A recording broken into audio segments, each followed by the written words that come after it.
మొత్తానికి హైదరాబాద్ ఎన్నికలు అయిపోయి సాయంత్రం 5 గంటల దాకా 36.73% మంది ఓట్లేసారు. 6 గంటల దాకా ఓటింగ్ కాబట్టి ఇక మిగిలిన గంట కలుపుకుంటే ఇంకో 4-5% అనుకుందాం. అంటే మొత్తం 40% మంది ఓట్లేసారు. మరి మిగిలిన 60% మంది ఏం వీక్తురు, ఏడగడ్డి వీక్తురు. అరే గ్రేటర్ హైదరాబాద్ మొత్తంలో 74,67,256 మందికి ఓటక్కుంటే కేవలం 29 లక్షల మంది ఆ ఓటేసేది. మిగిలిన 45 లక్షల మంది ఎక్కడ పోయారా? మీరు అర్జెంటుగా మీ ఓటు హక్కును రద్దు చేసుకోరి, మీ ఆధార్ కార్డును క్యాన్సిల్ చేసుకోరి. మీ వల్ల ఈ హైదరాబాద్కు, ఈ రాష్ట్రానికి, ఈ దేశానికి ఏమీ ఉపయోగం లేదు, నథింగ్. మీరు బాధ్యత లేని పౌరులు, సరైన నాయకుడిని ఎన్నుకోలేని అసమర్థులు, చేతకాని సోంబేరీలు, చదువుకున్న సవటలు. ఇంతకంటే ఇంకేం తిట్టాలి, ఎట్ట తిట్టాలి? వాస్తవం నాకు కూడా తిట్లు వస్తలేవు.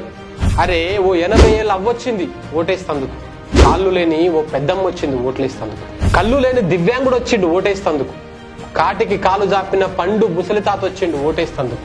కానీ నువ్వు రావు, ఎందుకంటే నువ్వు చాలా బిజీ. ఎంత బిజీ అంటే నీకు నచ్చిన హీరో సినిమా వస్తే ఎంతసేపు అయినా లైన్లు ఉంటావు, టికెట్ కొంటావు, అడ్వాన్స్ బుకింగ్లు చేసుకుంటావు. పండగ ఆఫర్ పెట్టిందంటే అందరికంటే ముందే పోయి షాపింగ్ మాల్ ముందు క్యూ కడతావు.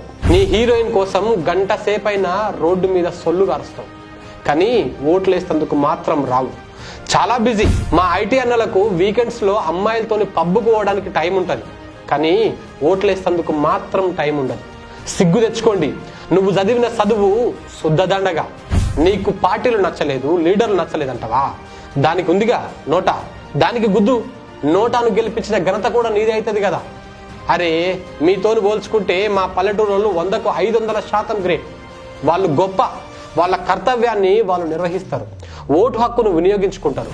పొద్దుగూకే లోపు ఎప్పుడో పాలు వీలు చేసుకొని ఓటేసిపోతారు.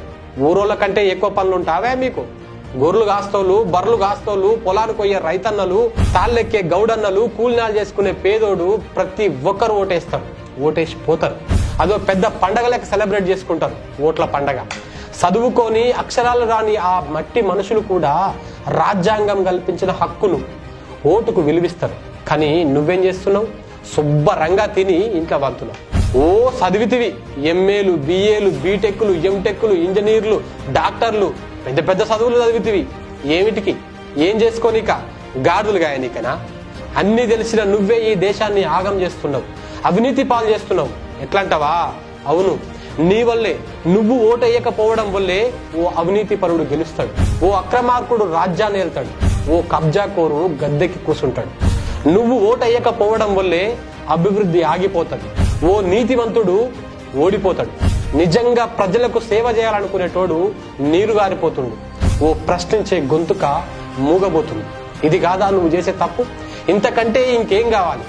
ఇక నీకు అవసరం లేదు. నీ ఓటు హక్కును రద్దు చేసుకో, నీ గుర్తింపు కార్డును అగ్గిల కలిపేయి. భారత రాజ్యాంగం నీకు కల్పించిన ఓటు హక్కును నువ్వు వినియోగించుకున్నందుకు నీకు ప్రశ్నించే హక్కు లేదు. ప్రభుత్వ ఫలాలు పొందే అర్హత లేదు, కోల్పోయినావు. డాక్టర్ బాబాసాహెబ్ అంబేద్కర్ ను, ఆయన రాసిన రాజ్యాంగాన్ని నువ్వు కించపరుస్తున్నావు. నీకు పాలకులను ప్రశ్నించే హక్కు లేదు, మాట్లాడే అర్హత లేదు. సోషల్ మీడియాలో సొల్లు రాయకు, తప్పు ఎత్తు చూపే అర్హత అంతకన్నా లేదు. ఎందుకంటే నువ్వు చచ్చిపోయినావు, నీ హక్కును నువ్వు సంపుకున్నావు. మారాలే, మన సిస్టమ్ మారాలే. ఓటు వేయనోడో లెక్క, ఓటు వేసినోడో లెక్క. చిన్న పిల్లలు, నడవలేని పెద్దలు, అత్యవసరమో ఆరోగ్యం బాగలేక రాని వాళ్ళు తప్ప ఓటేసినోడికే హక్కులు, ప్రభుత్వ ఫలాలు అందాలి. ఓటేస్తేనే కరెంటు రావాలి, ఓటేస్తేనే వాటర్ రావాలి, ఓటేస్తేనే ప్రతి నిత్యావసరం అందాలి. అట్లయితేనే నీకు సిగ్గు వస్తుంది. యాద్ పెట్టుకో, నువ్వు చదువుకున్న సన్నాసివి.